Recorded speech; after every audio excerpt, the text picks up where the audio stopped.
What's up, guys? I don't know if y'all been following the story or not, but this man's ministry changed my life over 10 years ago. I don't believe in everything that he teaches, but then again, nobody knows the truth of everything. But this guy's ministry is probably, to me, this guy's ministry is number one in the world. I haven't seen anybody's ministry that compares to him except for Jesus. But like I said, this guy can turn an atheist into a believer. I mean, his stuff is just off the charts. But anyway, this guy has been locked up for almost a decade for tax evasion charges. And when you look into what they are, is basically he had a Creation Science Museum that he didn't even make no money off of. It was basically a 501c3 thing, a non-profit organization, and because of his ministry, they went and flipped it on him. And you know, if you don't do what they want you to do in a 501c3, guess what? You get locked up. And anyway, it goes on to say that he's been incarcerated for, I think, since late 90s or whatever, I don't know. But it says now on February 9th, which a couple days ago, 2015, he is scheduled to begin a new trial for using the prison mail system fraudulently to appeal his previous convictions. I didn't know that was fraudulent to try to appeal. Hadn't that been done for decades and decades? But anyway, this is some of the seminars he's done that changed my life. Garden of Eden, Dinosaurs in the Bible. I mean, his lies in the textbooks. I mean, his stuff is phenomenal. And then you got crap like this. Al Sharpton, that can't even go to jail for owing $4.5 million. But anyway, look at this. This is also I can leave the link. This is his. I haven't been through this. I don't know what's all on here, but there's a lot of his videos on YouTube. But this is Kent Hovind even speaking out against the Illuminati. You know, you just do not do that. The Masonic Lodge. Now here's where I'll get 100 phone calls, I'm sure. I'm prepared for them, believe me, okay? Here is the General Albert Pike, who was during his time 100 years ago, was the world leader of the Masonic Lodge. He said, "That which we must say to the crowd is, we worship a God, but it is the God that one adores without superstition. To you, sovereign grand inspectors general, we say this, that you may repeat it to the brethren of the 32nd, 31st, and 30th degrees. The Masonic religion should be, by all of us initiates of the highest degrees, maintained in the purity of the Luciferian doctrine. Yes, Lucifer is God." Very few Masons understand what they're in until they get to the very top, and then all of a sudden they realize, wow, this is a satanic organization. Ask a Mason if he's allowed to pray in the Masonic Lodge in the name of Jesus. Watch what happens. I gave this book right here, Masonry Beyond the Light, to one of the guys at our church at Marcus Point Baptist who was a Mason, been in it for years. He said, "Brother Hovind, somebody told me you don't like the Masons." I said, "Oh, I've got many good friends that are Masons. They do a lot of good. It's a do-gooders club. But when you get to the top, you realize it's satanic." He said, "Oh, it is not. I've been in it for years." I said, "Okay, I don't want to argue with you. Read this book. When you're done, give me a call. We'll talk, okay?" He came back 2 weeks later, handed me the book. He said, "I want you to know I quit the Masonic Lodge, and I've encouraged about 6 of my friends to quit the Masonic Lodge." He said, "It's a satanic organization, isn't it?" I said, "Yes, sir."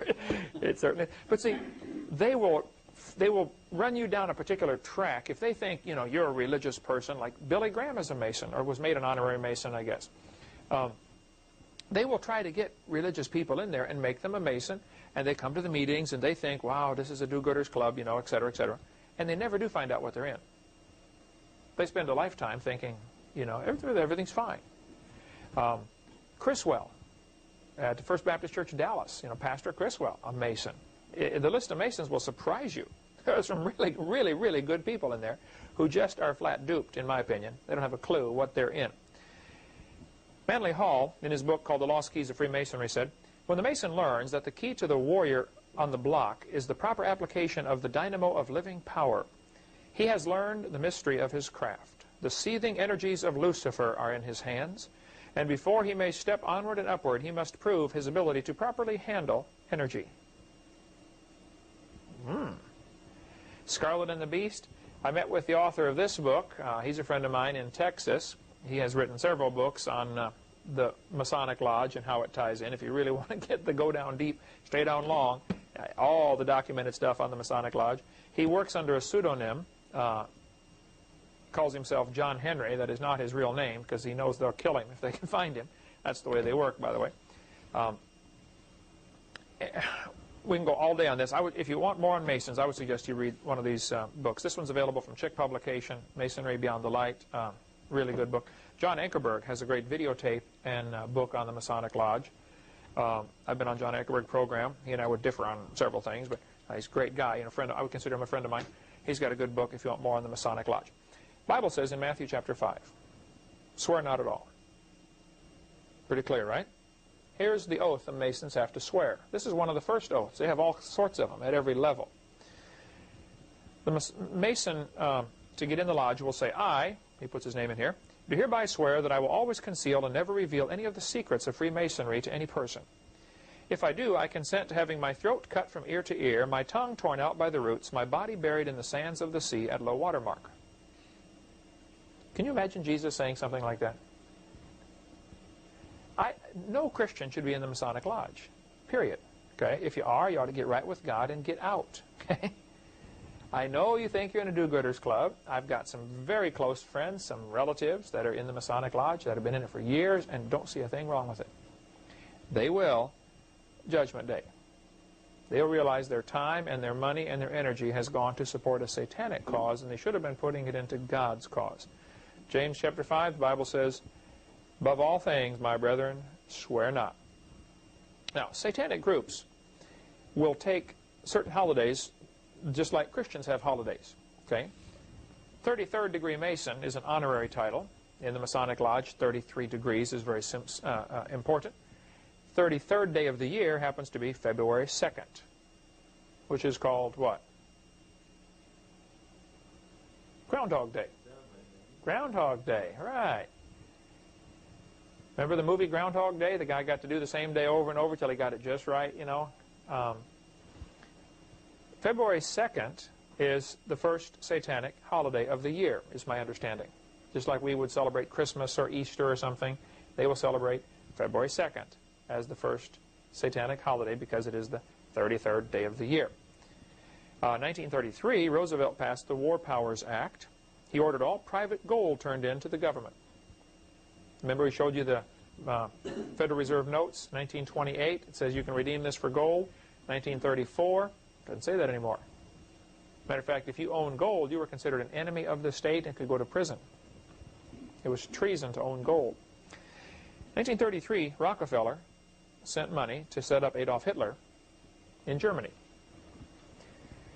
Two 33rd degree Masons, Laurel and Hardy, how many have heard of them, made a movie called Sons of the Desert with all sorts of secret Masonic stuff in it.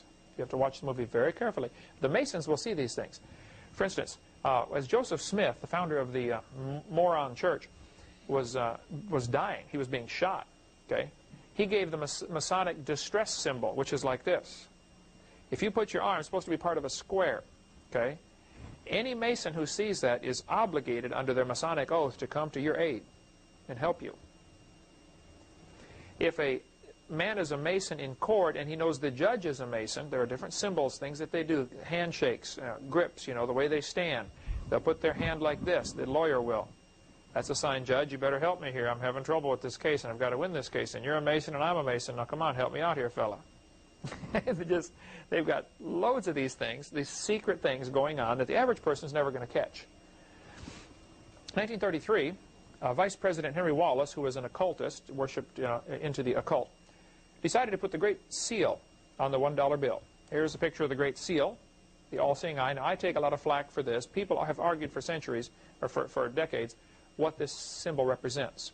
Let me tell you one of the theories, all right? The eye on top represents Lucifer, the all-seeing eye. There's a gap between the eye and the pyramid, symbolizing their job of accomplishing a new world order is not quite done yet. Lucifer has not yet been installed as the chief cornerstone. Now see, Jesus Christ is actually going to be the chief cornerstone, but Lucifer wants to, he wants that job. There are 13 rows of stones. Very interesting. There were 13 degrees in the blue lodges of the Masonic Lodge. Behind the pyramid on the dollar bill, you will notice there's nothing, desert. In front of the pyramid, you got things growing, some bushes and grass and things like that. This symbolizes that they think they will bring the world out of this desert, terrible times into a wonderful, lush Garden of Eden type of thing. On the bottom is a date in Roman numerals. Anybody know that date on there? Bottom of the $1 of the pyramid? 1776 in Roman numerals. 1776 is, of course, a famous date in America, but it's also the date the Illuminati was started. A guy named Adam Weishaupt started a group called the Illuminati, the Enlightened Ones. That'd be a good quiz question there, Becky. Adam Weishaupt started a group called the Illuminati. They had secret meetings to decide how to control the world. Their group was exposed, and they went underground. It has resurfaced numerous times, and this, of course, the individual players die off, but the cause continues. And they still have their plans for the one world government, New World Order. 1933, the first Humanist Manifesto was signed. One of the signers of this was a guy named John Dewey. John Dewey is the father of our educational system here in America. John Dewey was in Vermont at a teacher's college. He was a humanist. He claimed to be an atheist, and he said, I'm going to take over the teacher's college, worked his way till he became the top, and then he influenced all the people coming through that teacher's college, which later went out and became presidents of other teachers' colleges. And John Dewey had just an incredible impact on our educational system, leading it toward socialism, communism, New World Order type stuff, which is where we are now. Adam Weishaupt, the founder of the Illuminati, said, the most wonderful thing of all is that the distinguished Lutheran and Calvinist theologians who belong to our order really believe that they see in it, that's the Illuminati, the true and genuine sense of Christian religion. O mortal man, is there anything you cannot be made to believe? It was all a hoax, and many Christians, people claiming to be Christians, fell right in line and started getting into this. There are Christians today in some of these groups that really think that's going to be good for the world. They're going to find out they're working for Satan after it's too late. If you want more books on the New World Order type stuff, there's all sorts of good books you can read. The Federal Reserve certainly tied in. We covered that earlier. Dave Hunt has a great book, A Woman Rides the Bee, showing the Catholic Church and their involvement. Average Catholic doesn't have a clue about what really goes on behind the scenes when you get up to the top of the Catholic Church. Then they find out, wow, this is really wicked. And there's an awful lot of good people that are Catholics. They don't find out the truth till it's too late.